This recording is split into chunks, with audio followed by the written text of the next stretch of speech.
അപ്പോഴേ നമ്മളിന്ന് ഒരു പാൽക്കപ്പയുടെ റെസിപ്പിയാണ് ചെയ്യാൻ പോകുന്നത്. അതെങ്ങനെ തയ്യാറാക്കുന്നതെന്ന് നോക്കാം. നല്ല പൊടിയുള്ള കപ്പ 1.5 കിലോ എടുത്തിട്ടുണ്ട്.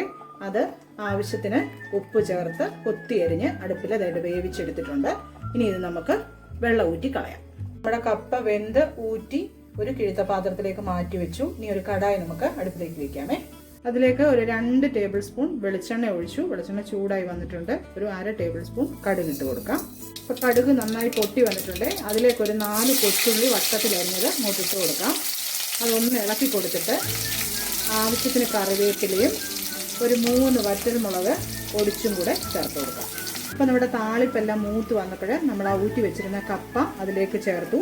ഇനി നമ്മളൊരു നല്ല എരിവുള്ള 3 പച്ചമുളകും ഒരു 10 കൊച്ചുള്ളിയും 2 അല്ലി വെളുത്തുള്ളിയും കൂടെ മിക്സിയുടെ ജാറിനകത്തൊന്നിട്ട് ചതച്ചിട്ട് ഇതിലേക്ക് ചേർത്ത് കൊടുക്കുവാണേ. ഒന്ന് മിക്സ് ചെയ്ത് യോജിപ്പിക്കാമേ. ഉപ്പിൻ്റെ ആവശ്യം ഉണ്ടെങ്കിൽ ഒരല്പം ഉപ്പുകൂടെ ചേർത്ത് കൊടുക്കണം. കപ്പ നമ്മൾ ഉപ്പിട്ടാണ് പുഴുങ്ങിയെടുത്തത്. അപ്പോൾ അതും കൂടെ ഒന്ന് ചെക്ക് ചെയ്തോണേ. 1/2 ടേബിൾ സ്പൂൺ ഉപ്പ് കൂടെ ചേർത്ത് കൊടുത്തിട്ടുണ്ട്. ഉപ്പുകൂടെ ചേർത്ത് ഒന്നുകൂടെ ഒന്ന് മിക്സ് ചെയ്തിട്ട് നമുക്കിതിലേക്ക് നമ്മുടെ തേങ്ങാപ്പാൽ ചേർത്ത് കൊടുക്കാം.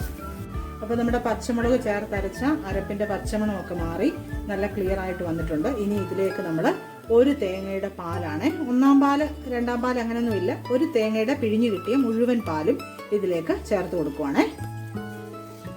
അങ്ങനെ നമ്മുടെ പാൽക്കപ്പയുടെ ചേരുവകളെല്ലാം നമ്മൾ ചേർത്ത് കൊടുത്തു.